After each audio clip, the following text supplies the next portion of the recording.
देश भरा हंस पूछती है मिथिलेश दुलारी। हनुमान जी ने कहा हम बताएं, जादू इसमें ये है। बोले आगे ही में है राघव। हनुमान जी के हृदय में कौन है? जासु हृदय आगार बसई राम सर चाप। अरे आगे ही में है राघव और पूछे है पीछ पूछे विचित्र है भारी। अरे पीछे है पूछ रहस्य है भारी। क्या रहस्य है?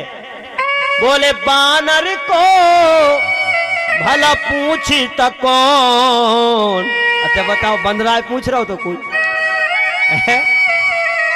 बोले बानर को भला पूछी तो कौन। ये तो राघव के पीछे है पूछे हमारी। और अगर कहीं अपने ही अहंकार करने लगे कि जब पूछ हमरी हो गई तो बताओ क्या होगा? पतन होते देर नहीं लगेगी। इसलिए हनुमान जी इतने बड़े बड़े कार्य करते हैं और आखिरी में क्या कहते हैं? सो सब तब प्रताप रघुराई नाथ न कछु मोरी प्रभुताई। सब तब प्रताप रघुराई नाथ न कछु मोरी प्रभुताई। नाथ न कछु मोरी प्रभुताई।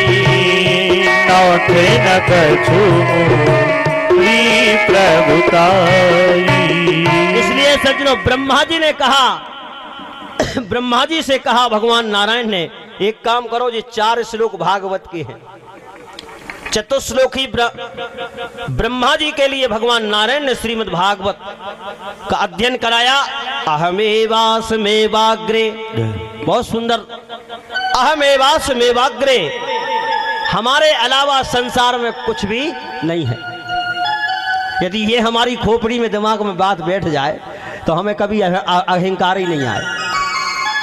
लेकिन सबसे बड़ी बात यह है कि जहां मनुष्य कर्तापन का भाव उसके दिमाग में बैठ जाता वहीं अभिमान प्रारंभ हो जाता है। जहां अभिमान है वहां भगवान कहां दिखाते हैं? अच्छा बताओ।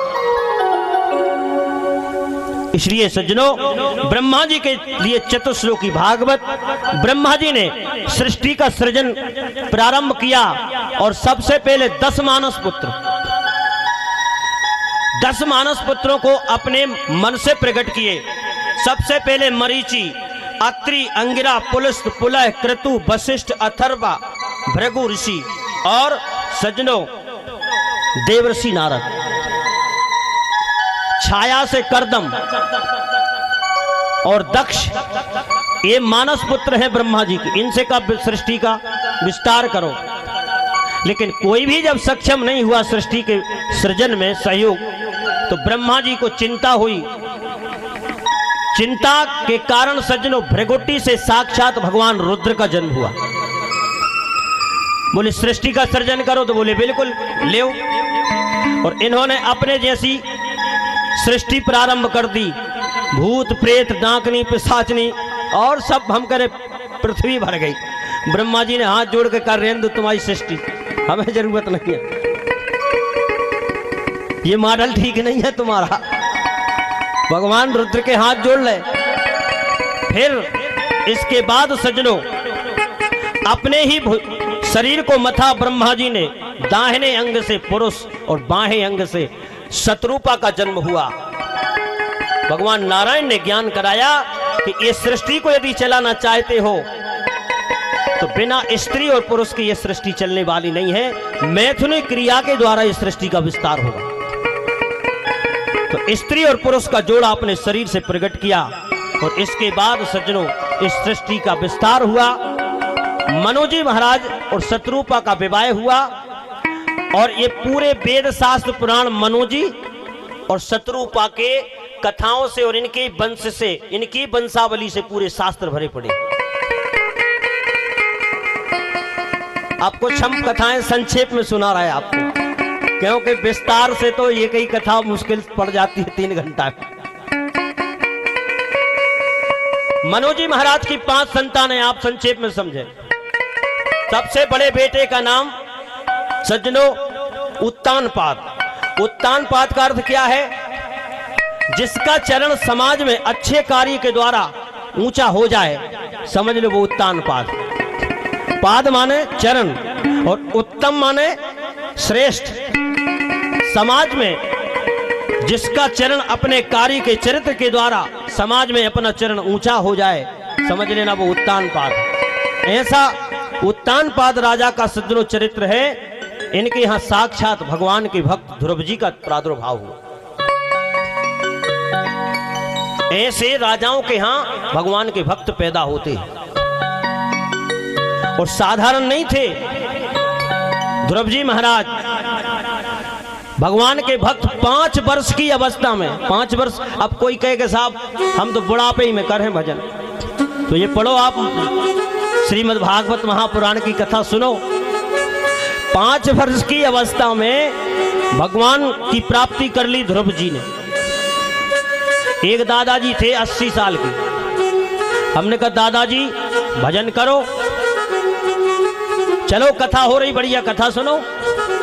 बोले गुरुजी कथा तो सुनते, लेकिन कथा सुनने तो हम जा रहे हैं, लेकिन एक बात बताओ, घर का बाबू है सौंप दें? हमने कहा दादाजी अगर कहीं बाबा हो घर चाहिए होता तो वे बाबा ही काहे को होते, बताओ। अच्छा हमने उनसे पूछा, हमने कहा बुरा ना लगे दादाजी तो एक बात पूछे। बोले पूछो। हमने कहा एक बात बताओ, जब तुम नहीं थे तुम्हारे घर की रखवाली कौन करता था? बोले गुरुजी राम जाने। तो हमने कहा दादाजी और पूछे? बोले पूछो। हमने कहा जब तुम मर जाओगे तो फिर घर की रखवाली कौन करेगा? तो दादाजी बोले राम जाने। तो हमने कहा आगे भी राम जाने पीछे भी राम जाने, तो वर्तमान के राम बीमार है, तो कथा में चलो वे तो अभी भी हैं। इसलिए सज्जनों आप विचार करो। मनोजी महाराज के यहाँ ध्रुव जी 5 वर्ष की अवस्था में, अवस्था से कोई लेना देना नहीं, बुढ़ापे के लिए मत बैठो।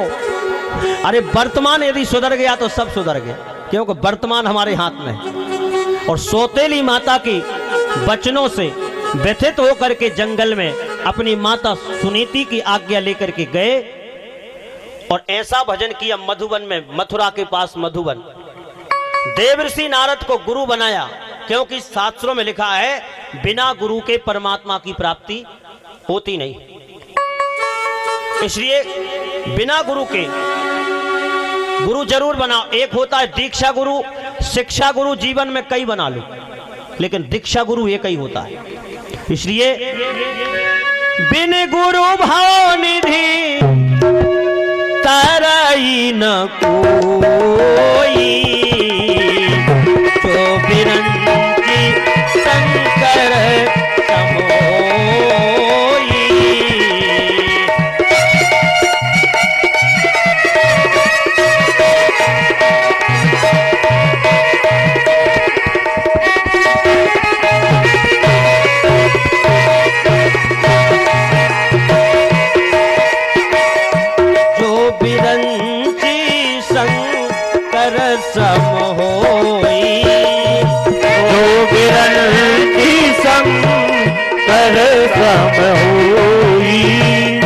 बिन गुरु भवनिधि तरई न कोई, बिन गुरु भवनिधि तरई न कोई।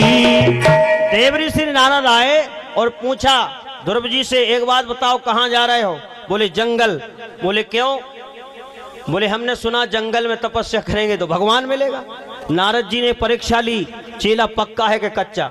बोले लौट जाओ, जंगल में भगवान नहीं है। और बोले शेर रहता है। ध्रुव जी का जो विश्वास था वो पक्का था। नारद जी से कहा कि हमने ऐसा सुना है यदि जंगल में शेर भी मिलेगा तो शेर में भी परमात्मा है। हमारी माँ कह रही थी कि शेर में भी भगवान मिलेगा।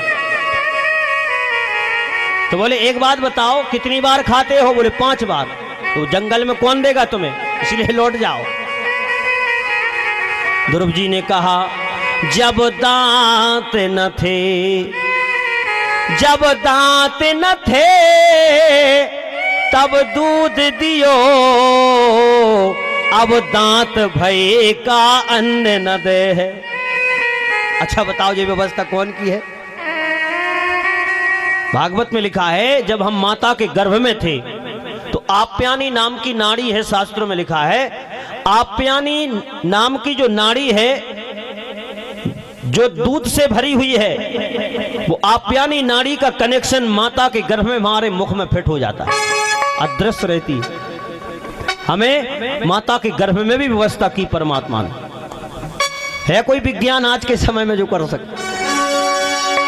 और जैसे ही प्रसूति वायु के माध्यम से धक्का दे करके माता के गर्भ से जब हम बाहर आए तो बंधुओं वही आप्यानी नाम की नाड़ी का कनेक्शन भीतर से काट के माता के स्तन में फिट कर दिया। क्या व्यवस्था है! अच्छा, और दूध माता के स्तन में कब तक रहा? जब तक हमारे मुख में दांत नहीं आए। और जैसे ही दांत आए दूध गायब। क्योंकि भगवान जानते अब जरूरत नहीं, अब तो रोटी खाओ।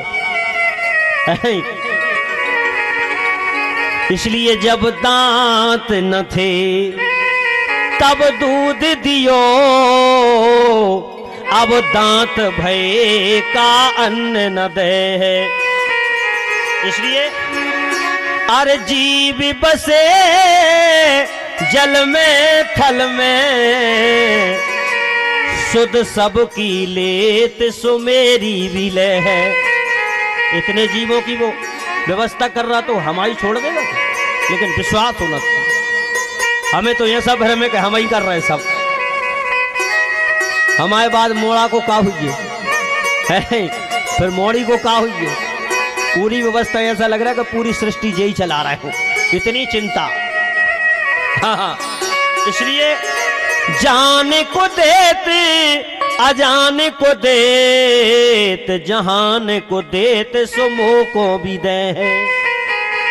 फिर काहे को सोची हे करे मन मूरख, सोच करे कछु हाथ न आई है। लेकिन एक बात बताओ, वो तो सब ठीक है, गुरु बनाया कि नहीं? ध्रुव जी ने कहा आप जैसा गुरु दुनिया में कौन होगा? जिसके गले में कंठी नारद जी ने डाल दी उसे निश्चित है परमात्मा की प्राप्ति हुई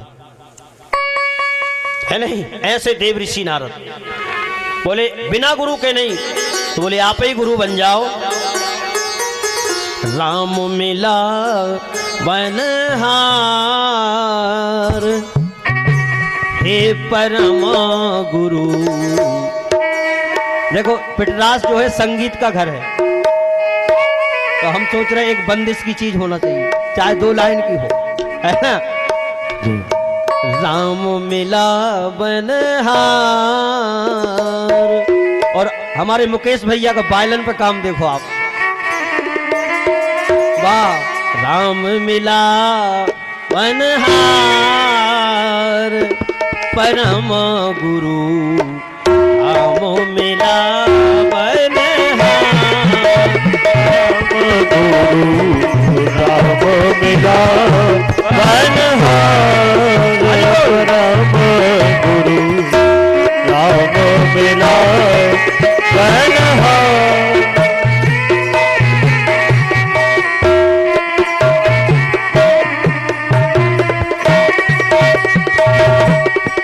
मैं मिला बनहार,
श्रीमत फल दातार परम गुरु नाम मिला बनिहार। नाम मिला बनिहार परम गुरु राम मिला बनिहार। बोलिए सच्चिदानंद भगवान की जय हो। बिना गुरु के राम जी की प्राप्ति नहीं होगी, इसलिए मंत्र दिया कान में ध्रुव जी के। और मंत्र कौन सा है? बहुत प्यारा मंत्र है, आओ 2 मिनट हम भी जपें। और नहीं कुछ भी अरे है इसके सिवाय, हरि ओम नमो भगवते वासुदेवाय। ओम नमो भगवते वासुदेवाय। ओम नमो भगवते वासुदेवाय। ओम नमो भगवते वासुदेवाय।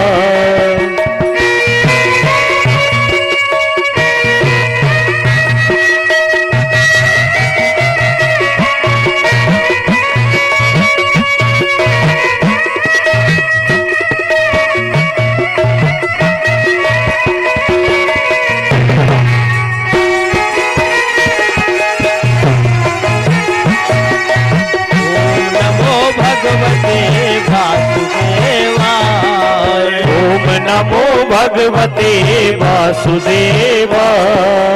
और नहीं कुछ भी, और नहीं कुछ भी इसके सिवाय। ओम नमो भगवते वासुदेवाय। ओम नमो भगवते वासुदेवाय।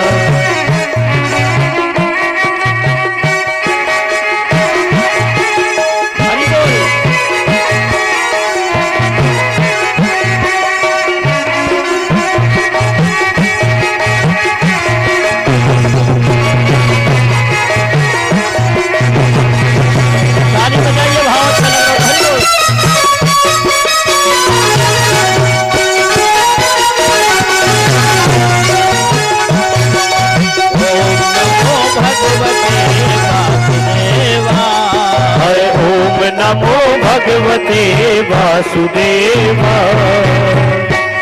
ये मंत्र दिया नारद जी ने मधुवन में जाकर के।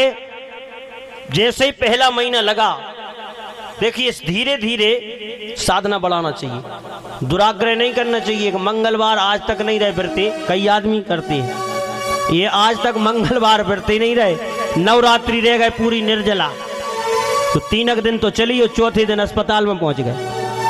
अब बताओ ये कोई व्रत है? उसकी भी साधना बढ़ाओ। भागवत में लिखा है त्रात्रांते त्रात्रांते, माने 1 महीने में 3 दिन व्रत किया। और कैसा किया? केवल सज्जनों 1 महीने में 3 दिन तक केवल जल का आहार। बोले त्रात्रांते त्रात्रांते प्राप्ते कपित्थ बदरासना। फिर दूसरा महीना लगा तो 6 दिन तक व्रत किया और केवल पत्ते खाए। 6 दिन व्रत किया बढ़िया भाव से।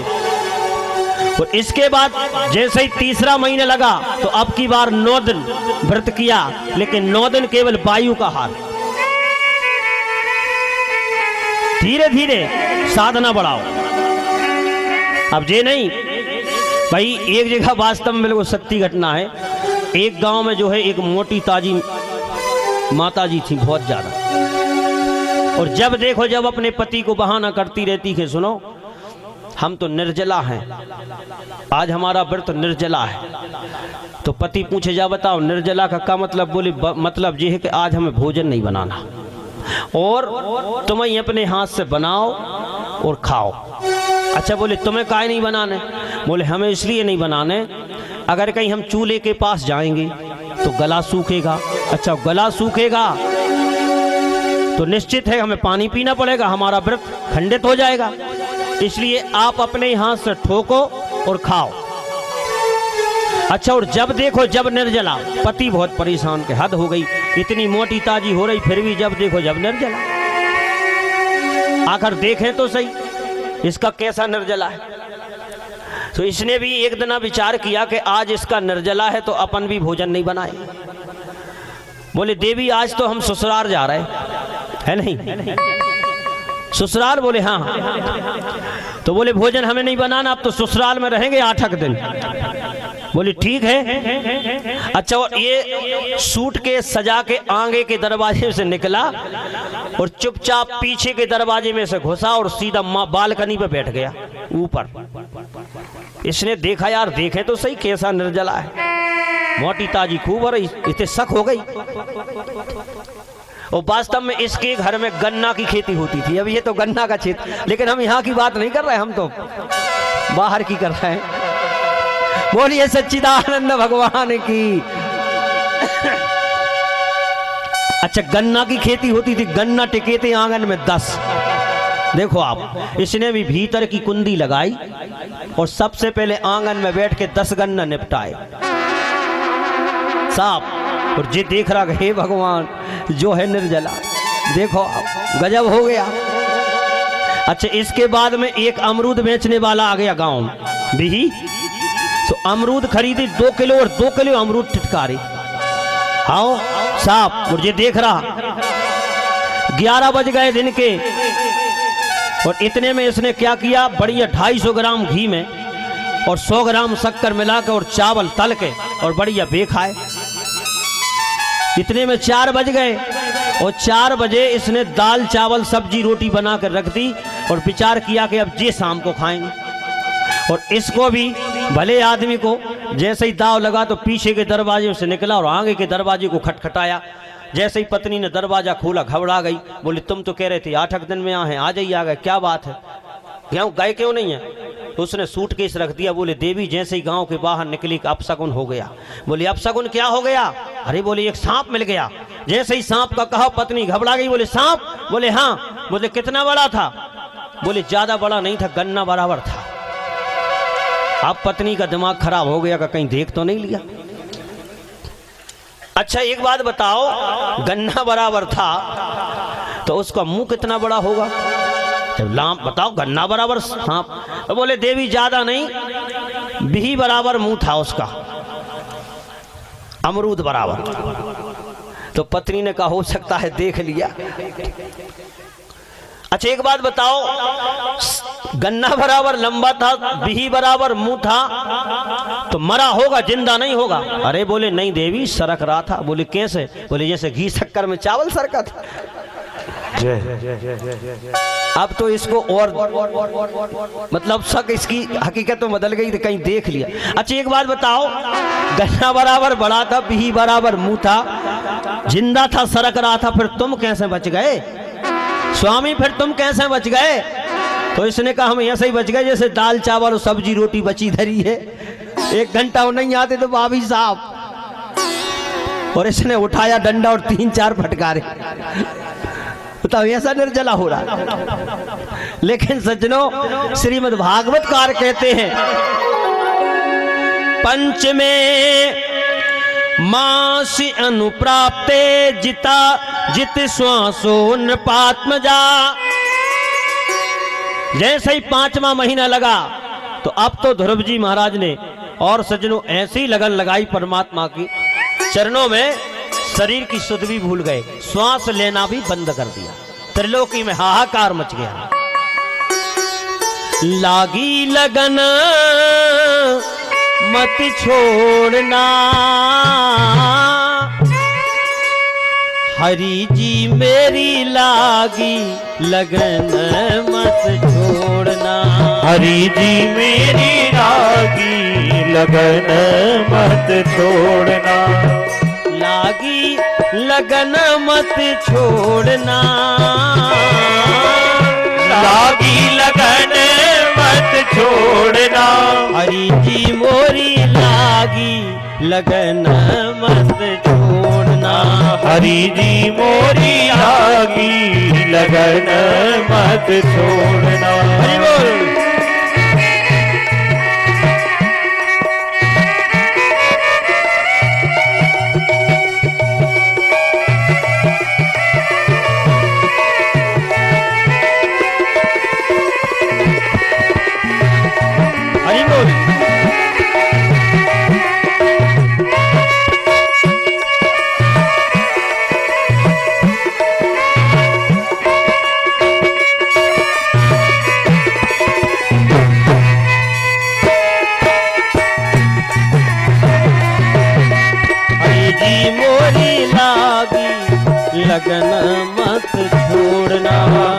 जी मोरी लागी लगन मत छोड़ना।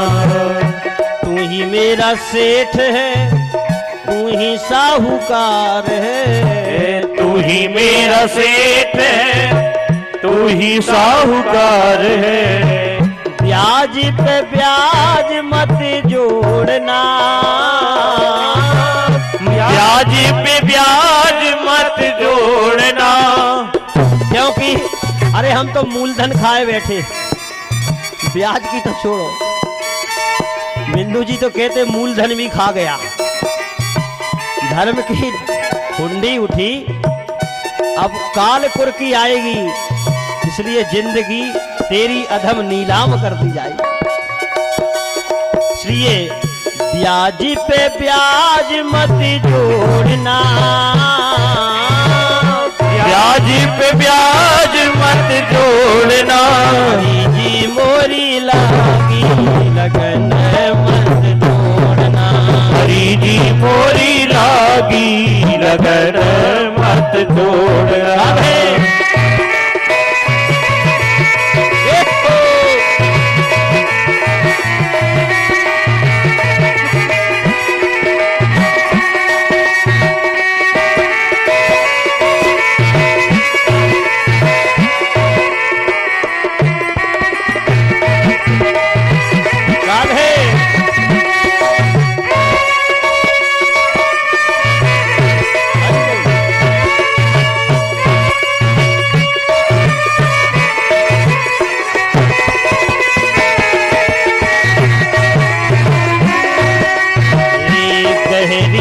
नदिया नाव पुरानी, गहरी नदिया नाव पुरानी।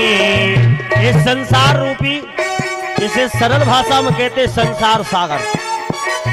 जहां हम रह रहे हैं ये बहुत बड़ी गहरी नदी है, इसकी कोई था नहीं है। इसलिए इसमें हम कितने ही प्रयास करें तो पार नहीं लगेंगे जब तक इसकी कृपा नहीं होगी।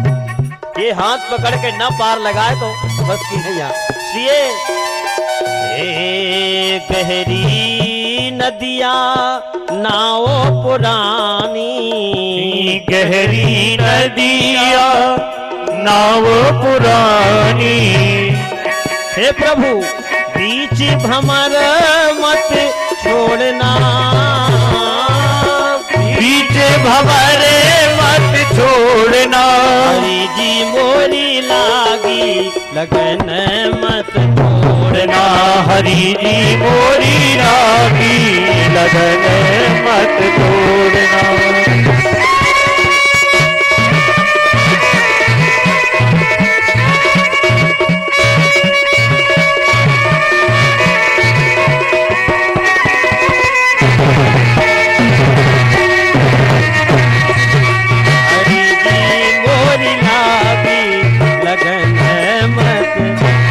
इसलिए ध्रुव जी महाराज 5 वर्ष की अवस्था में जब श्वास भी लेना बंद कर दिया, त्रिलोकी में हाहाकार मच गया।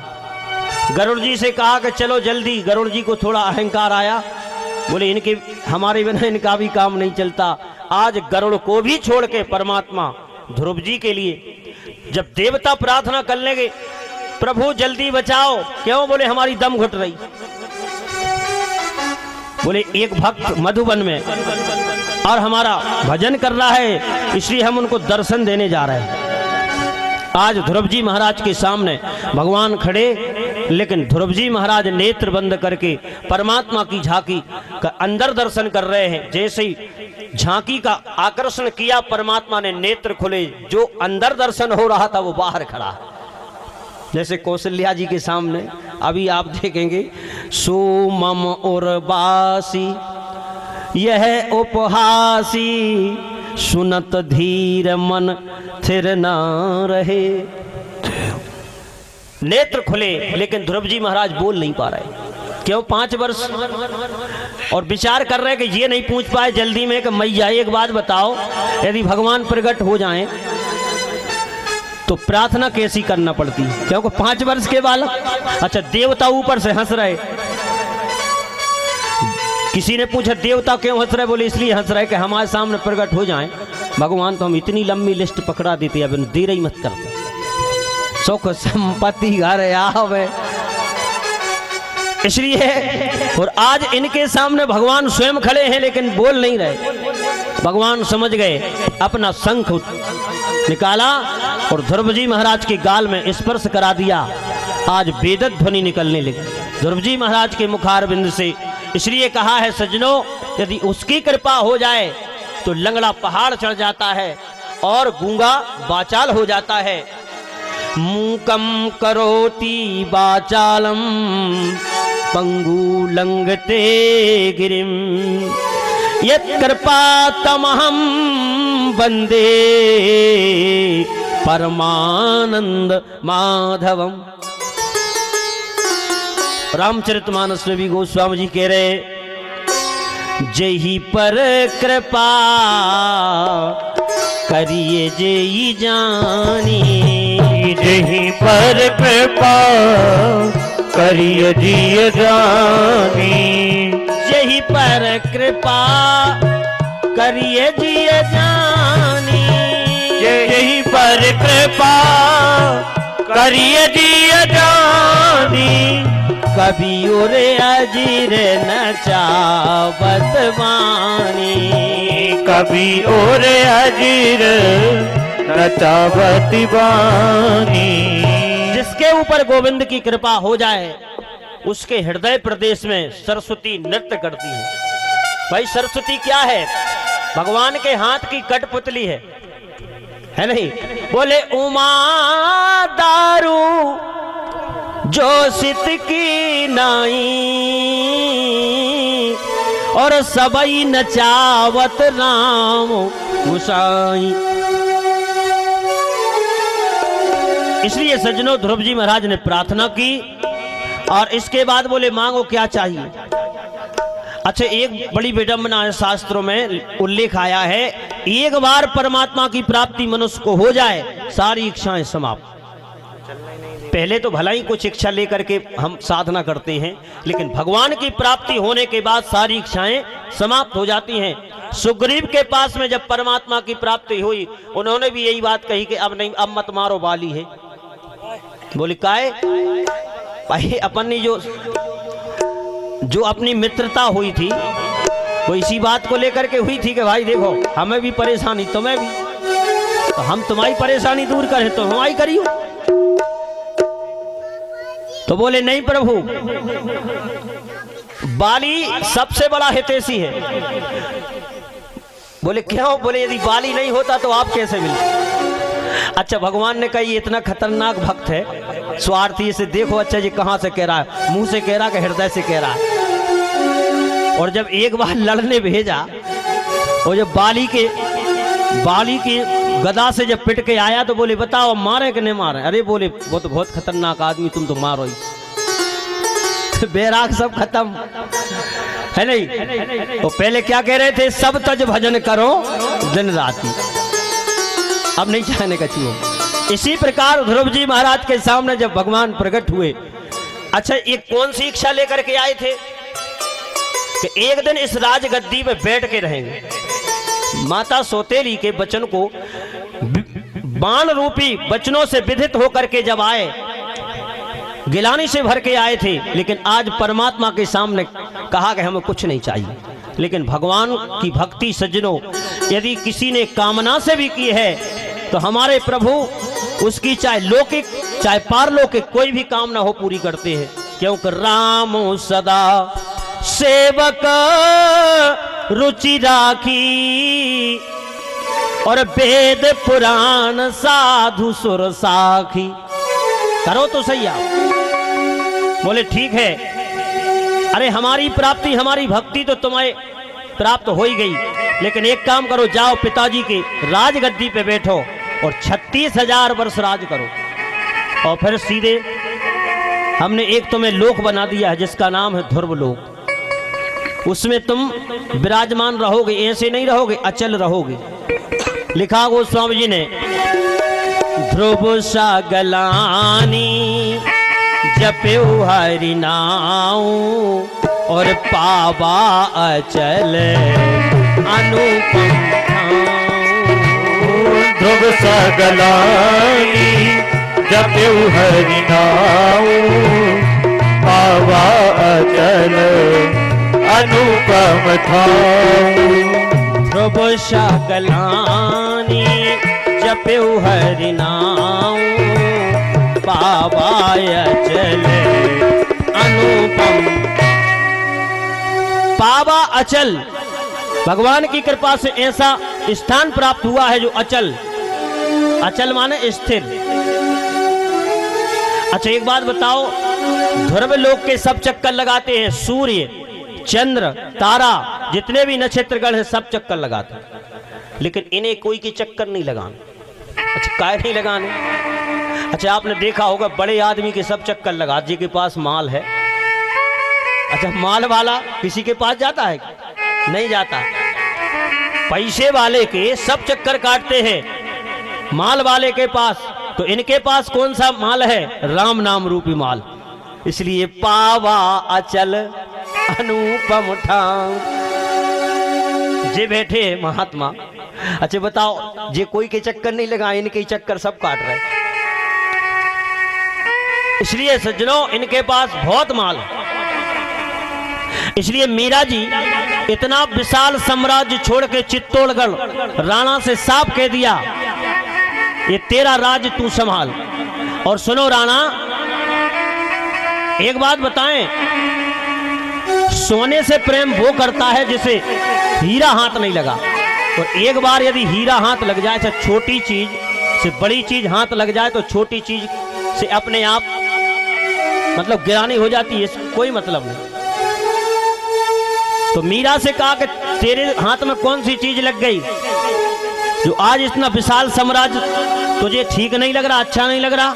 तो मीरा के शब्दों में सुनो, मीरा कहती है, पायो जी मैंने राम रतन धन पायो, पायो जी मैंने राम रतन धन पायो।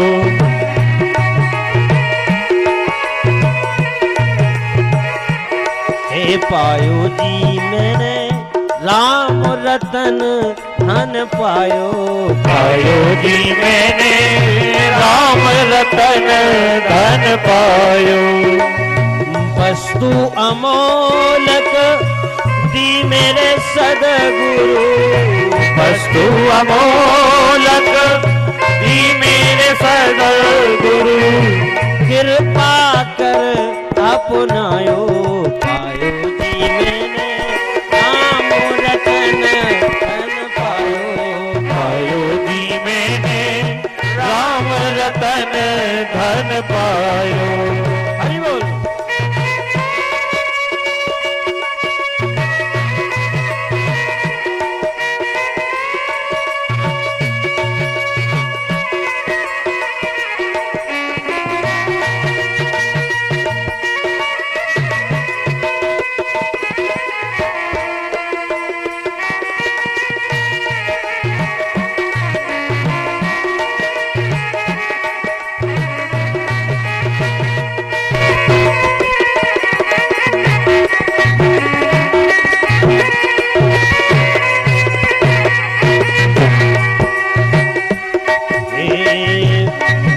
बहुत अच्छी बात कही मीरा ने, ऐसा धन है ये जितना खर्च करो उतना बढ़ता है।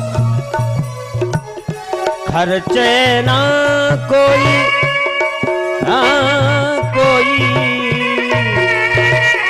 खर्चे ना कोई चोर ना ले, खर्चे ना कोई चोर न ले, दिन दिन बढ़त सबायो, पायो जी मैंने राम रतन धन पायो, पायो जी मैंने राम रतन धन पायो।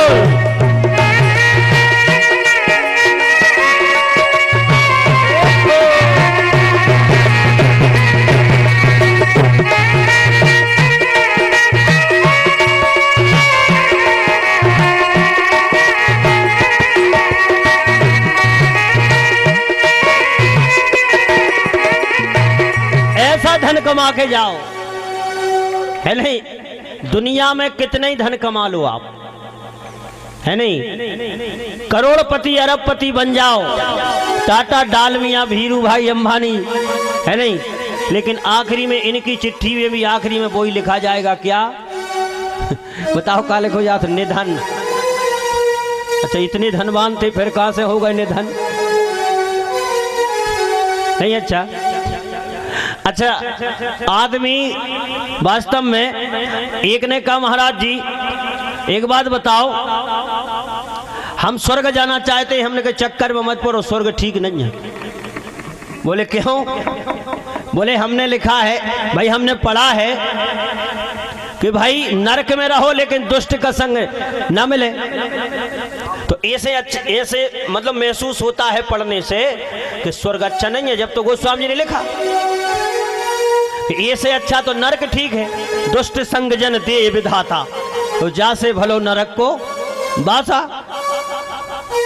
और नहीं तो लिख देते स्वर्ग का बासा।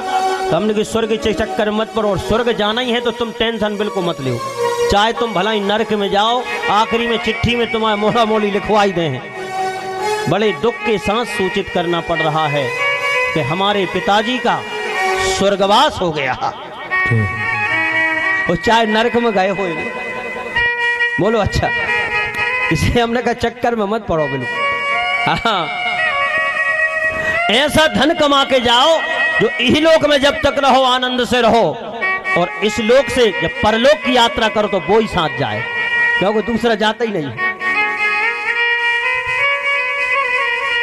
इसलिए सज्जनों, आज ध्रुव जी महाराज के पास ऐसा सुंदर धन, और आज भी ध्रुव लोक में चमक रहे हैं। मनोजी महाराज की 3 बेटियों का भी वर्णन किया भागवत में। देवहूति, आकुति, प्रसूति। प्रसूति दक्ष प्रजापति को बिहाई, आकुति माता सज्जनों प्रजापति रुचि को बिहाई, जिनके यहाँ साक्षात यज्ञ नारायण भगवान का प्रादुर्भाव हुआ।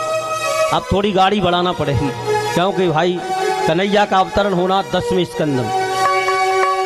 और देवहूति का विवाह करदम ऋषि से हुआ, जिनके यहाँ साक्षात भगवान कपिल भगवान का अवतार हुआ। बोलिए कपिल भगवान की। इनका पूरा परिवार का वर्णन आया है मनु जी के। देवहूति के यहाँ कपिल भगवान, आकुति के यहाँ यज्ञ भगवान, और प्रसूति के यहाँ साक्षात माता जगदम्बा सती के रूप में आई। बोलिए खेड़ापति मैया की। और प्रियव्रत महाराज के यहाँ ध्रुव जी, उत्तानपाद के यहाँ प्रियव्रत, तो सज्जनों उत्तानपाद के यहाँ ध्रुव जी, तो प्रियव्रत के यहाँ ऋषभ देव। ऋषभ देव के 100 बेटे, बड़े बेटे का नाम भरत, जिसने इस अजनाब खंड पे राज किया, उनके नाम से इसका नाम जुड़ गया भारत। पहले ये अजनाब खंड है। बोलिए भारत वर्ष। धन्यो है देशो, धन्यम भारतो देशो। शास्त्रों में और किसी भी देश के लिए धन्यवाद नहीं दिया, धन्यम ही भारतो देशो। ऋषभ देव के बड़े बेटे भरत ने राज्य किया, और ऋषभ देव की बाहरी क्रियाओं का अनुकरण किया एक अरहर नाम के राजा ने, और उन्हीं से जैन मत प्रारंभ हो गया। ज्यादा पुराना नहीं है ये। हाँ, इसलिए सज्जनों 8वें ऋषभ देव भगवान अपने 8वें अवतार हैं भागवतकार के अनुसार। तो ये पूरा परिवार का वर्णन किया सज्जनों श्रीमद् भागवत में। और अंत तो गत्वा एक बड़ा सुंदर प्रसंग सुनाया। हमारी और आपकी स्थिति कैसी है? हाथी की तरह है सज्जनों। जब अहंकार आता है तो कोई भी चीज हमें इतनी सी लगती है। हवाई जहाज बहुत बड़ी है, लेकिन दूर से देखा थे तो वह इतनी सी लगत। और हमारे सामने कोई कितने भी वैभव संपन्न आदमी आ जाए, यदि हमारे हृदय में, हमारे दिमाग में अहंकार है, तो उसकी हमें कोई भी ख्याति, उसकी कोई भी कीर्ति हमें इतनी सी लगती है। इसलिए जहां अभिमान है वहां परमात्मा नहीं है। हाथी था, जंगल में रहता था, इसके कितने 150 बच्चे थे, एक आध नहीं 150। इसने कहा इतना बड़ा परिवार है हमारा। छोटे मोटे जानवरों से तो कह देता कि सुनो, कोई जरूरत हो तो हमें बताओ। और जानवर कहते थे सुनो जब जरूरत है, जब समझ है। अचानक एक दिन सरोवर में स्नान करने के लिए अपने पूरे परिवार 50 पत्नियां थी, और उसी समय सज्जनों सरोवर में एक रहता था गिराह। गिराह ने जब हाथी का पैर पकड़ा, घसीटता हुआ नीचे ले जा रहा है, क्योंकि जलचर जीव है मगर, और थल का जीव है हाथी की ताकत जल में नहीं चलती, इसलिए जब पैर पकड़ा तो घसीटता हुआ चला गया। पत्नी से कहा एक काम करो, हमारी शक्ति क्षीण हो रही है, बाहर निकालो। पति ने सूंड से सूंड लगाई, बाहर खींचने का बहुत प्रयास किया। 8 दिन हो गए। बोले स्वामी तो तुम तो बाहर ही नहीं निकल रहे, अब क्या करें? हम भूखों मर जाएं। बोले तुम जानो। बच्चों ने भी प्रयास किया 1 हफ्ता तक। जब पिताजी नहीं निकल रहे तो बोले अब एक काम करो, तुम अपनी व्यवस्था तुम करो, हम चले।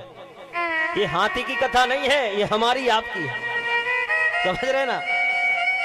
ये स्थिति हमारी और आपकी है। जब ये शरीर में शक्ति नहीं रहती तो सज्जनों घर के ही आदमी जब विचार करने लगे थे कि दादाजी जल्दी निपट जाए यार, बहुत परेशान हो गए। अच्छा बताओ, जो 1-2 साल से डरे हैं बेचारे, उनके परिवार के लोगों से पूछो, उनका इतना दिमाग खराब है, कछु में काम मन ही नहीं लग रहा, उन्हें ऐसा लग रहा हो कि कब निपट जाए। और जब शरीर में शक्ति थी तब अरे हाथ पांव दब रहा है खूब। पिताजी बहुत अच्छी बात, तुझे हाथी की कथा नहीं है, हमारी और आपकी कथा है। लेकिन सज्जनों याद रखना, हाथी की बात समझ में आई 2 मिनट की, ये दुनिया स्वार्थी है, इसलिए उसने भाव से गोविंद को बुलाया। आज पता चला कि संसार में शाश्वत संबंध केवल परमात्मा से है, बाकी सब झूठे संबंध। और जब पूरी दुनिया के सज्जनों सहायता ना मिले, सारे संसार के जितने संबंध है सब फेल हो जाए, तब एक सहारा काम करता है। कौन सा सहारा? अरे निर्बल के बलराम, निर्बल के बलराम सुनेरी मैंने, निर्बल के बलराम, निर्बल के बलराम सुनेरी मैंने, निर्बल के बलराम, निर्बल के बलराम सुनेरी मैंने, निर्बल के बलराम।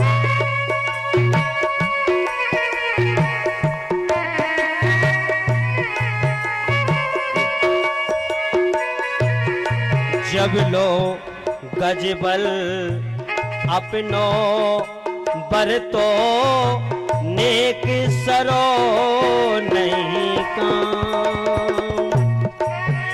सरो नहीं काम, निर्बल हो हे बल राम पुकारो, निर्बल हो बल राम पुकारो, तो आधे एऊ नाम सुनेरी मैंने, निर्बल के बलराम, निर्बल के बलराम सुनेरी मैंने, निर्बल के बलराम। बोल मीठी मीठी तालियां बजाइए भाव से।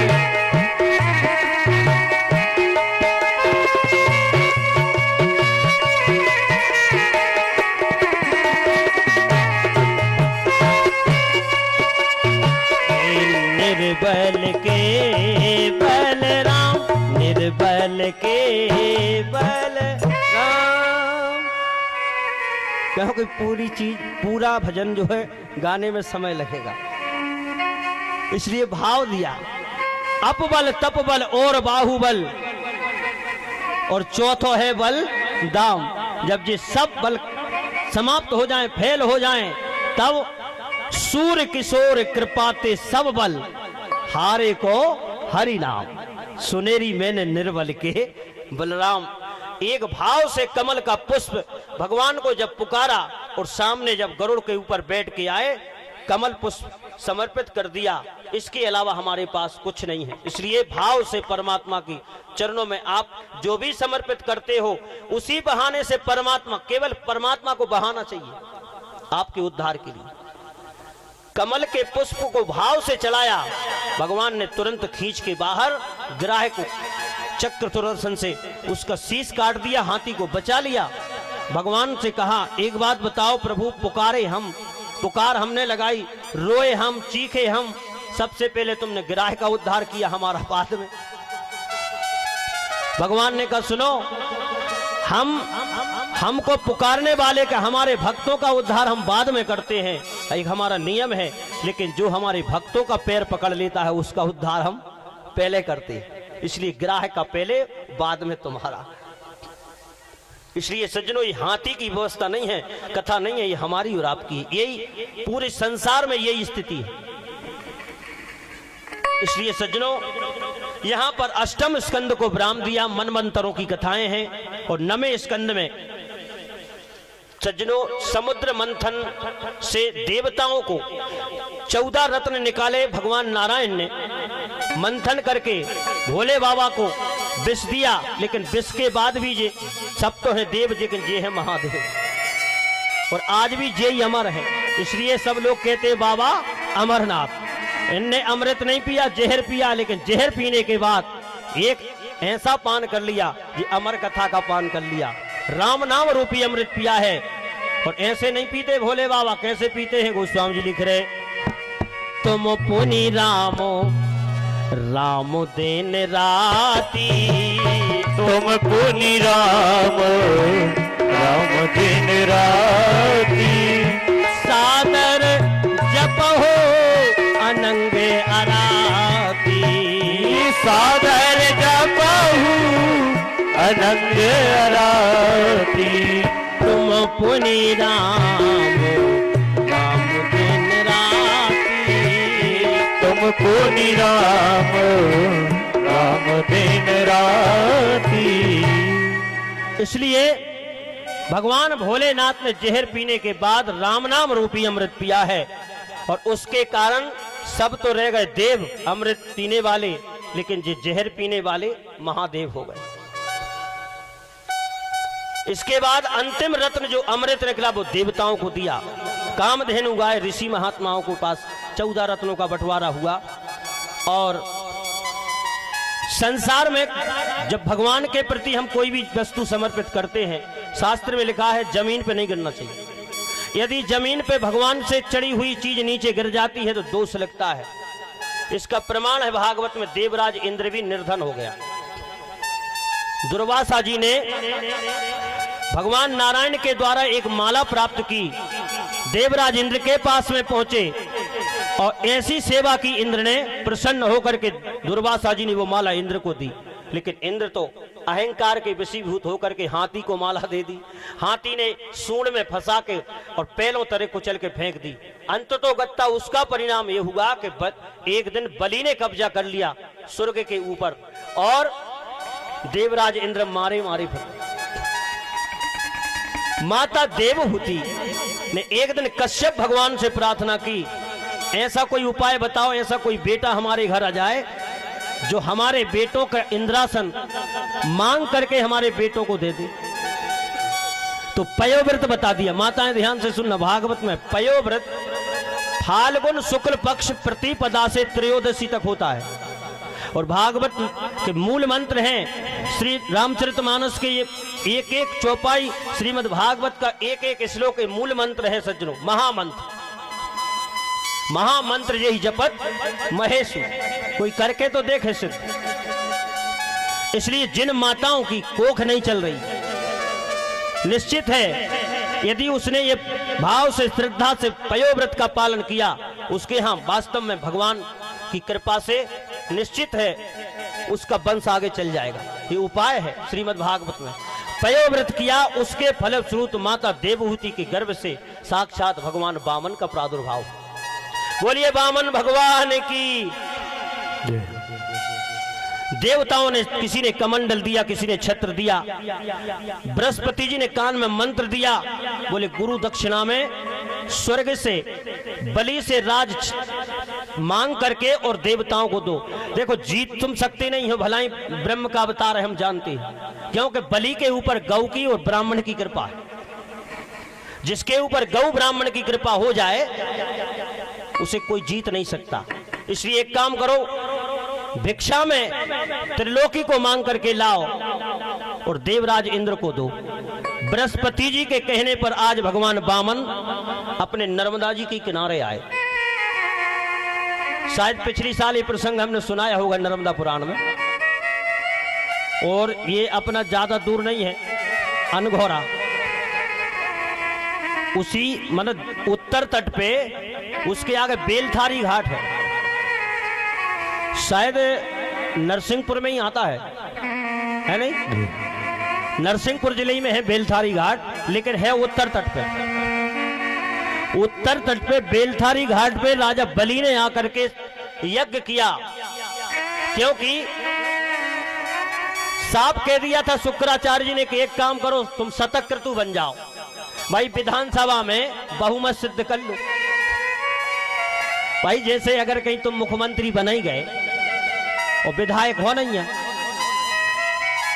तो उसका नियम यह है कि पहले तुम विधायक बनो, जब तुम बहुमत सिद्ध कर लोगे विधानसभा में तो मुख्यमंत्री। तो देवताओं के यहां नियम यह है कि जो 100 यज्ञ कर ले वो इंद्रासन का अधिकारी होता है। तो बेलथारी घाट में आए और सज्जनों, अनघोरा में तो यज्ञ किया है जनक जी ने। नर्मदा पुराण में कथा है बड़ी है सुंदर, जनक जी ने यज्ञ किया है सोम यज्ञ। और पिछली साल भगवान की कृपा से है नहीं, दमोई परिवार में नर्मदा पुराण की कथा हुई थी। ये तीसरी कथा है पिटरास। एक कथा सबसे पहले हमारे छोटे भैया बैठे निगनैया परिवार में हुई, 10 साल हो गए उस कथा को कम से कम। तो सज्जनों, बेलथारी घाट पे भगवान यज्ञ चल रहा है और उसी यज्ञ में साक्षात भगवान नारायण के अवतार वामन भगवान पधारे। और बलि ने जब देखा तो ऐसा सुंदर स्वरूप, वामन भगवान छत्र लिए, बोले एक काम करो, कछु मांग लो। भाई नियम है, यदि यज्ञ में अनुष्ठान में ब्राह्मण देवता आ जाएं तो कुछ दे के, दक्षिणा दे के अनुष्ठान हमारा संपन्न होगा। लेकिन भगवान वामन ने कहा हमें कुछ नहीं चाहिए, हम तो अकेले छत्ता में अपने नीचे ठीक है, लेकिन देना ही है तो ये चीज दे दो। बोले क्या? जिसके मकान के पास में जाते हैं छानी के नीचे वही दुत्कार के भगाते, चल बाबा जहां। तो हम चाह रहे कि एक अपनी जगह होना चाहिए जहां भजन हो सके। तो बोले 3 पैर धरती दे दो नाप के।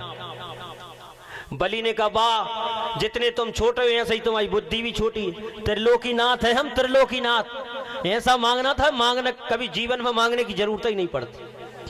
भगवान ने कहा बात त्रिलोकीनाथ, तुम 2 ही तो कर दो पूरी, 3 तो बात की बात। तो आज संकल्प जैसे ही लिया सज्जन, और उसी समय भगवान वामन ने अपना स्वरूप बढ़ाया। संकल्प करने के बाद शुक्राचार्य जी ने तो बहुत रोका कि एक काम करो, हमने देख लिया है पैनी निगाह से, सूक्ष्म दृष्टि से, ये साक्षात देवताओं की चाल है। वो विष्णु ही वामन बन करके आया है, 2 में ही पूरी चाट लेगा, 2 पैर में। और ऐसे दान की भी महिमा नहीं है शास्त्रों में कि तुम सब देकर भिखारी बन जाओ, है नहीं? अच्छा, कंजूस आदमी कह रहे हो जा, बहुत अच्छी बात बताई गुरुजी। हालांकि कंजूस तो नहीं है, कंजूस अपने ते भी नहीं है, का है हमारे ते की भी नहीं कह सके, का कि हमारे गांव की आदमी भी बैठी। अब कहाँ की कहेंगे, कहीं नहीं है कंजूस, तो भगवान की कृपा अपने भारत वर्ष में ही नहीं है। बोलिए सच्चिदानंद भगवान की जय। और नहीं, वास्तव में एक गांव में एक कंजूस रहता था, लोग भी बड़े गजब के, उसका नाम रख लिया दानचंद। तो 1 रुपया दान न करे, नाम उसका दानचंद। एक दिन उसकी पत्नी ने कहा एक काम करो, भले आदमी, गंगा जी जहां से 10 किलोमीटर है, अमावस्या का दिन है, आज स्नान कराओ तो इसने कहा हमने सुने वहां पंडा बहुत परेशान करते हैं। अरे तो बोले दे देना थोड़े बहुत। तो पत्नी के कहने पर आज दानचंद गया गंगा जी में, लेकिन इसने विचार किया यार मूल घाट पे स्नान करेंगे जहां पंडा बहुत परेशान करेंगे। तो इसने कौन सा घाट देखा, बोले चलो यार मुर्दा घाट पे नहाएंगे जहां कोई नहीं आएगा। और मुर्दा घाट पे पहुंचा, कपड़ा अपड़ा उतार के जैसे ही गंगा जी में डुबकी लगाई तो भगवान शंकर भी बड़े गजब के कोत की है। भगवान शंकर पंडा बन के पहुंच गए। जैसे ही बाहर आया बोले दान दो। बोले तुम कौन हो? बोले हम इस घाट के पंडा। और यहाँ की महिमा यह है गंगा जी में स्नान करने के बाद दान नहीं दोगे कोई फल नहीं। और आप जैसे भक्त आ जाते हैं एक एक वर्ष का दे जाते हैं। दानचंद ने कहा हमने दे तुम्हें एक टाइम को, तुम तो एक वर्ष की कह रहे। इसकी कंजूसी पर रीझ गए भगवान और मन में क्या बोला, हद हो गई यार, मुर्दा घाट भी नहीं छोड़ रहे लोग। मुर्दा घाट पे भी खड़े हैं पंडावन। अच्छा बोले एक बात बताओ पंडा जी उधारी चलती है? बोले बिल्कुल। तो बोले लिख लो एक थैला, पुराने जमाने का। बोले एक थैला। बोले ठीक है। एक थैला लिखवा के स्नान करके जब आया दानचंद और सवेरा नहीं हुआ पंडा जी घर पे, तो पत्नी झाड़ू लगा रही थी आंगन में। बोले दानचंद है? बोले हाँ है। क्या कर रहा है? बोले सो रहा है। बोले जाओ कह दो पंडा जी आए। और पत्नी गई। बोले क्यों, कुछ लिखवा के आए थे? बोले हाँ। कितना? बोले एक थैला। क्यों? बोले पंडा जी आ गए, अब इसे देना ही नहीं था। बोले जाओ कह दो वो तो बहुत बीमार है। तो पत्नी आई। बोले पंडा जी हम क्या बताएं, जब से गंगा जी से आए बहुत तबीयत खराब है, बहुत बुखार है। अच्छा बोले कोई बात नहीं पंडा जी। बोले अब जब स्वस्थ हो जाएगा तो फिर लेके ही जाएंगे, अब बार बार कौन आता है। पत्नी ने जाके ज्यों की त्यों कह दी। वो जे कह रहे हैं स्वस्थ हो जाओगे तो लेके ही जाएंगे। बोले अच्छा? बोले हाँ। तो बोले जाओ कह दो भी तो मर गए। अच्छा और वास्तव में जैसे ही पत्नी आई और रोते हुए सुर में बोली पंडा जी हम क्या बताएं, वो तो मर गए। अरे बोली राम राम राम। दानचंद बहुत अच्छा भक्त था, मर गया कोई बात नहीं, अब उसका अंतिम संस्कार करके ही जाएंगे, है नहीं, खास चेला था हमारा। और तुम कहां कहां खबर करोगी, पूरे गांव में हम ही खबर करे दे रहे। और भगवान भी अनेक रूप बनाए शंकर जी ने, और घर घर खबर लगा दी। दानचंद गए और जैसे ही पता चला तो पूरे गांव के लोग लगा लगा के लुंगी,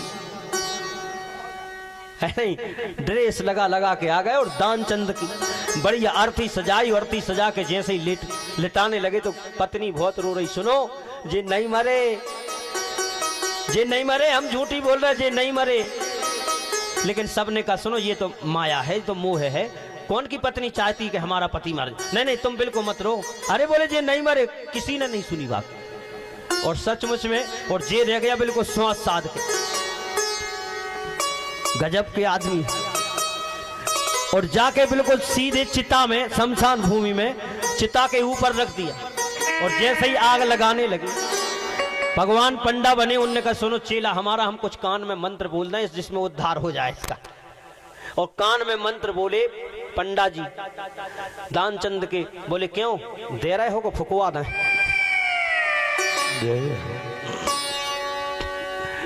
तो इसने आंख खोल ली ऐसी, और जैसे ही आंख खोली देखा तो घाट का पंडा फिर मुंह चली इसने। अच्छा भगवान बड़े प्रसन्न हुए इसकी कंजूसी पे के वाह यार। और क्या बोले, बोले अरे कंजूस सुन, आया हूं कैलाश से, अरे तुझे इतना ताजोर, और मांग ले ओ वरदान कछु। अरे कंजूस हम तो तुझसे कुछ, तुझे तो देने आए, और बताओ कैलाश से भग के आए हम, तुझसे संबंध बना रहे, तेरी कंजूसी पे रीझ गए। मांग ले क्या चाहिए? बोले मांग ले ओ वरदान कछु। तो आंख खोल ले जाने। बोले काय दे रहे हो सही में? बोले हाँ दे रहे। तो बोले मांग लो। बोले मांग ले ओ वरदान कछु। तो चेला क्या बोला? बोले धेला दी जो छोड़। हाथ जोड़ रहे, धेला छोड़ दो, हमें और कछु नहीं चाहे। तो ऐसे कंजूस। इसलिए शुक्राचार्य जी ने कहा कि ऐसे दान की भी महिमा नहीं है, और 4-5 जगह झूठ भी बोल जाओ तो कोई दिक्कत नहीं। कहां कहां? स्त्रीषु नर्म विवाहे वृद्धार्थे प्राण संकटे। हमारे प्राण आपत्ति में फंस गए, झूठ बोल के बचाना चाहो तो बचा लो, पुण्य होगा, पाप नहीं होगा। यदि इन देवियों में भी झूठ बोलना पड़े तो बोल जाओ। अच्छा जी, माताएं कह रही हुई गुरु जी ने जा अच्छी बात बता दे, वैसे ही इनको कछु ठिकानो नहीं है, अब तो कल से और भी। लेकिन अच्छा, ऐसी झूठ नहीं कही। देखो समाधान है उसका। जैसे आपका थैला सज जाए कि हम जा रहे हैं साईंखेड़ा, बाजार है आज। अच्छा, जैसे ही थैला सजा और इनकी डिमांड लिस्ट बनी, अब इन्हें यह पता नहीं है कि जेब में कछु है भी कि नहीं। तो लिस्ट में यदि 10 चीजें लिखवाई हैं और जेब में 10 चीजें लाने के लिए व्यवस्था नहीं है, 5 चीजें आई, और घर में आके पत्नी चेक करे 10 चीजें लिखवाई थी, तुम 5 ही ले आए हैं, 5 कहाँ गई? तो कह दो ध्यान नहीं रहा। ध्यान तो है लेकिन जेब में भी तो हो कछु, है नहीं? तो ऐसे झूठ का कोई पाप नहीं लगेगा। इसलिए स्त्री सो नर्म विवाहे वृद्धार्थे प्राण संकटे। अपने संपत्ति पूरी जा रही है, झूठ बोल के बचाना चाहो तो बचा लो। किसी भी गाय की हत्या तुम्हारे झूठ बोलने से बच रही है तो बोल जाओ। किसी गरीब कन्या का विवाह यदि तुम्हारे झूठ बोलने से हो रहा तो बोल जाओ। शुक्राचार्य जी ने कहा ऐसा करो, कह दो हमने नहीं दिया, लेकिन धन्य है बलि ने कहा महाराज भानु उदय उदियागिर से, अरे भानु उदय उदियागिर से फिर पूरब और को पांव धरे ना, और हाल लिहाड़ गहे लकड़ी फिर कदली फिर दूसरी बार फरे ना। बताओ क्या? इसलिए हे गुरुदेव, अरे जैसे सती सत पे चढ़ के फिर कैसे और की दृष्टि करे ना, ऐसे ही बात बड़े नर की मुख से निकली फेरे फिरे ना। अब तो निकल गई बात, और फिर हमें तो पता नहीं था कि ये कौन है। आप गुरु हो हमारे, आपने बताया कि एक साक्षात विष्णु है और विष्णु जगत को देने वाला है। हरि बोल, बोलिए सच्चिदानंद भगवान की जय हो। आज सजनों, जैसे ही भगवान वामन ने संकल्प किया और उसी समय भगवान वामन का नापना देखो आप, एक पैर से अतल वितल सुतल तलातल महातल और रसातल, और एक से वो भा स्वा महाजना और सत्यलोक तक नाप लिया। बोले तीसरा पैर कहाँ रखें? लेकिन ये भी बड़े गजब के भक्त थे। बोले एक बात बताओ, संपत्तिवान बड़ा के संपत्ति? बोले संपत्तिवान। बोले संपत्ति नापी, संपत्तिवान बाकी। तीसरा चरण इसके ऊपर रख के इसे भी अपना बना लो।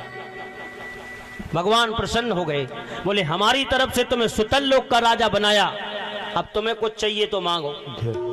तो बलि ने कहा हम जब घर जैसे ही बाहर से अंदर जाएं तो आपका दर्शन, और अंदर से बाहर आए तो आपका दर्शन। तो बोले हम तुम्हारे चपरासी बन जाएंगे। बोले ये आपकी व्यवस्था, हमने तो वरदान मांगा है। तो आज भी सुतल लोक में 4 महीने भगवान पहरा देते हैं। लक्ष्मी मैया नारद जी के द्वारा पता लगा, बोले आजकल स्वामी नहीं दिख रहे, कहाँ गए? बोले चले जाओ बलि के यहाँ, द्वारपाल बने बैठे।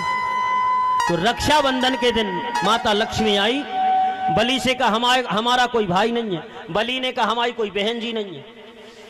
तो बोले एक काम करो, हम तुम्हारी आज से बहन, तुम हमारे भाई है नहीं। रक्षाबंधन का दिन है। बलि की कलाई में माता लक्ष्मी ने रक्षाबंधन का सूत्र बांधा, जिसे एन बद्धो बलि राजा दानवेंद्रो महाबला।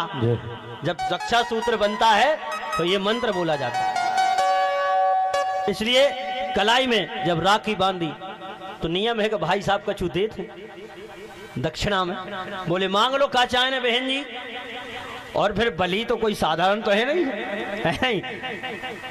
बोले मांगो क्या चाहिए। बोले हमें एक ही चीज अच्छी लग रही भाई साहब। बोले क्या। बोले जो द्वारपाल बहुत अच्छा लग रहा, जो द्वारपाल ही दे दो। तो माता लक्ष्मी द्वारपाल को मांग करके भगवान विष्णु को बैकुंठ ले गई। आज शास्त्र कहते कि विचार करो, बलि को भगवान ने छला कि भगवान ने बलि को छला। सूरदास जी कहते हैं हरि तुमो बलि छल के काकीनो, अरे 3 पैर वसुदा के कारण और बलि को सर्वस दीनो। हरि तुम बलि छल के काकीनो, हरि तुम बलि छल के काकीनो, हरि तुम बलि छल के काकीनो, हरि तुम बलि छल के काकीनो।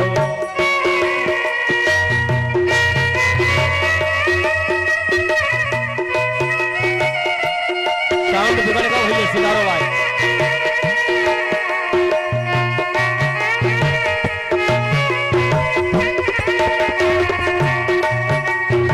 अरे बांधन गए बंधाए आप ही, बांधन गए बंधाए आप ही, बलि सयानो कीनो। हरि तुम बलि छल के काकीनो, हरि तुम बलि छल के काकीनो। बलि के ऊपर कृपा की। यहाँ पर अष्टम स्कंद को विराम किया। मनमंत्रों की चर्चा है सज्जनों। 9वें स्कंद में रामचरितमानस की कथा संक्षेप में है, तो हम भी आपको संक्षेप में ही सुना रहे हैं। और वास्तव में मानस का ज्ञान जरूर होना चाहिए। जिसे मानस का ज्ञान नहीं है वो स्वामी जी कहते उसकी बुद्धि विधवा है। बोले मानस तन धार पड़ो, अरे मानस तन धार पड़ो, अरे मानस को बार बार, क्योंकि निज मन मानस को मानस बनाती है नहीं। और राम जी की भक्ति की शक्ति की सजीवन मोर, जीवन के कलिमल जो क्षण में मिटाती है। सुंदर नवेली नार 16 श्रृंगार किए, किंतु एक बिंदु सुहाग बिन ना सुहाती है।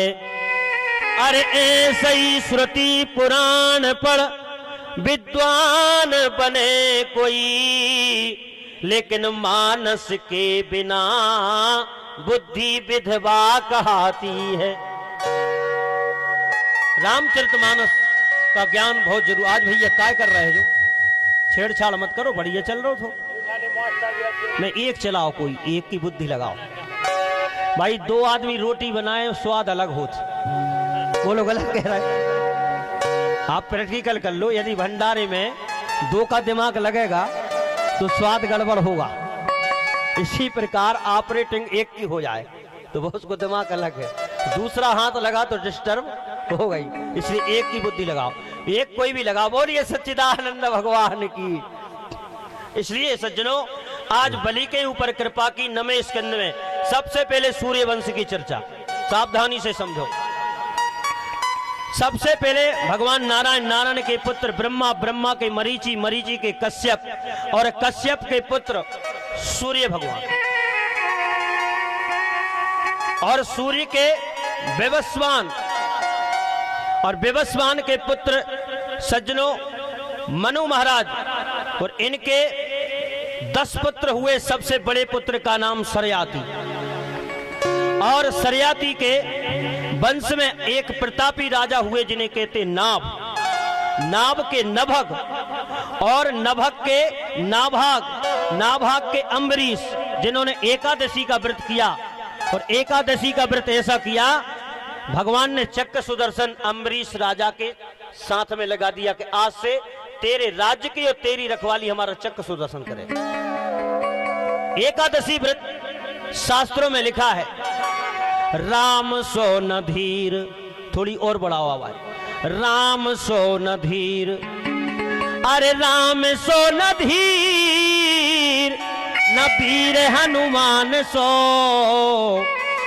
और बाली सो लड़ैया, न क्रोध परस राम सो, भीषम सो पूत, न सपूत भागीरथ सो,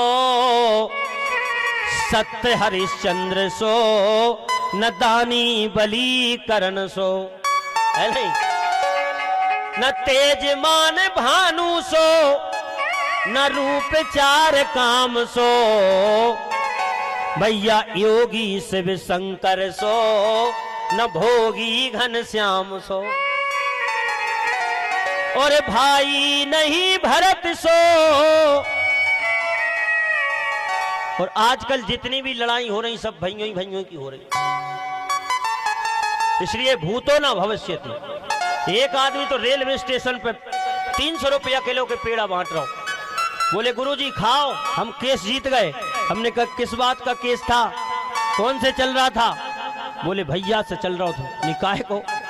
बोले एक जमीन को, और ज्यादा नहीं थी, एक हाथ की जमीन है। आज जीत गए। हमने कहा धरो तुम्हारे पेड़ा, हमें नहीं खाने। हमने कहा तुम हाथ जीते नहीं है, आज हार गए। इसलिए अच्छा, एक आदमी हमसे बोला गुरुजी आज भरत चरित सुनाओ, राम कथा चल रही थी जी। हमने कहा यार भरत चरित, और बोले जल्दी सुनाना, हमें 4 बजे जाना है, पेशी है आज। हमने कहा पेशी? और भरत चरित बोले पेशी कौन से केस चल रहा है?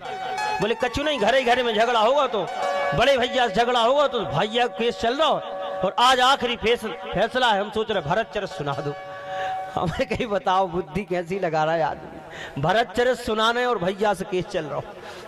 इसलिए बोले भाई नहीं भरत सो, ना व्रत एकादशी सो, और गंगा सो न तीर्थ है, न मंत्र राम नाम सो। इसलिए सज्जनों एकादशी का व्रत अम्बरीश राजा ने किया, और अम्बरीश के बाद सज्जनों इन्हीं के वंश में एक राजा हुए इवनास। इवनास के मानधाता, मानधाता के मुचकुंद, और मुचकुंद के त्रिशंकु, त्रिशंकु के हरिश्चंद्र, हरिश्चंद्र के रोहित, रोहित के हरत। भाई वंशावली बहुत लंबी है, लेकिन फिर भी फास्ट चल रही गाड़ी। हाँ, और इनके ही वंश में बाहुक, और बाहुक के बाद सज्जनों अंशु, बाहुक के बाद सगर, जिनके यहाँ 60,000 बेटा, 60,001 है नहीं। और इनके वंश में आगे अंशुमान। अंशुमान ने तपस्या की, गंगा जी नहीं आई, क्योंकि 60,000 जो बेटा पड़े थे, गंगा जी का जल स्पर्श होने के बाद ही इनकी मुक्ति थी, कपिल ने कह दिया था मुनि ने। अंशुमान ने तपस्या की, नहीं आई गंगा जी स्वर्ग से। अंशुमान के बाद दलीप ने की, नहीं आई, लेकिन भागीरथ के ऊपर प्रसन्नता व्यक्त की, और गंगा मैया धरती पर आई। सगर के 60,000 बेटों का जैसे ही जल स्पर्श कराया, मुक्त हो गए। बोलिए गंगा मैया की, नर्मदा मैया की। इसके बाद सज्जनों इनके ही वंश में एक खटवांग राजा हुए, जिन्होंने 2 घड़ी में मुक्ति प्राप्त कर ली। परीक्षित के लिए कितने मिले? 7 दिन। इन्हें 2 घड़ी मिली थी, और 2 घड़ी में ही मुक्त। खटवांग, खटवांग के दीर्घवायु, दीर्घबाहु के अज, है नहीं। खटवांग, और खटवांग के दीर्घबाहु, दीर्घबाहु के रघु, रघु के अज, और अज के दशरथ, और दशरथ के यहाँ 4 रूपों में भगवान राम, लक्ष्मण, भरत, शत्रुघ्न 4 रूपों में आए। बोलिए चारों भैयन की। ये सूर्य वंश की वंशावली है, संक्षेप में चरित्र है। और इसके बाद 9वें स्कंद में संक्षेप में चंद्रवंश का भी वर्णन किया है। चंद्रवंश में सबसे पहले सज्जनों भगवान नारायण की नाभि पे कमल, कमल पे ब्रह्मा, और ब्रह्मा के अत्रि के चंद्रमा, चंद्रमा के बुध, बुध के पुरुरवा। और इनके ही वंश में आगे चल करके पुरुरवा के वंश में 6 बेटा हुए, आयु, सुतायु, रय, विजय, जय और सज्जनों रय। तो इन्हीं के वंश में आगे चल करके एक राजा हुए गाधी, और गाधी के विश्वामित्र के 100 बेटा जो वशिष्ठ जी की लड़ाई में मारे गए, है नहीं, ये कथा है। और इनके ही वंश में 40 पीढ़ी बाद राजा हुए नहुस, जिनके 6 बेटा यति, अयाति, सरयाति, अयाति, बेयाति, उकृति। जो दूसरे बेटे हैं अयाति, इनका विवाह हुआ शुक्राचार्य जी की बेटी देवयानी से, और एक विवाह हुआ दैत्यराज विश्वपर्वा की बेटी सर्वनिष्ठा से। लेकिन शुक्राचार्य जी की जो बेटी है महाराज अयाति के, सज्जनों अयाति के वंश में, महाराज अयाति के वंश में देवयानी के गर्भ से सबसे बड़े बेटे का नाम यदु, और यदु वंश में ही हमारे कन्हैया का अवतरण हुआ है। यदु महाराज के वंश में आगे चलकर के रंती देव के वंश में कौरव और पांडव की शाखा है, और इसी वंश में पांचाल नरेश, मगध नरेश आदि आदि जो राजा हुए हैं, ये सब राजा रंती देव राजा के वंश में हैं। सब यादव यदु वंश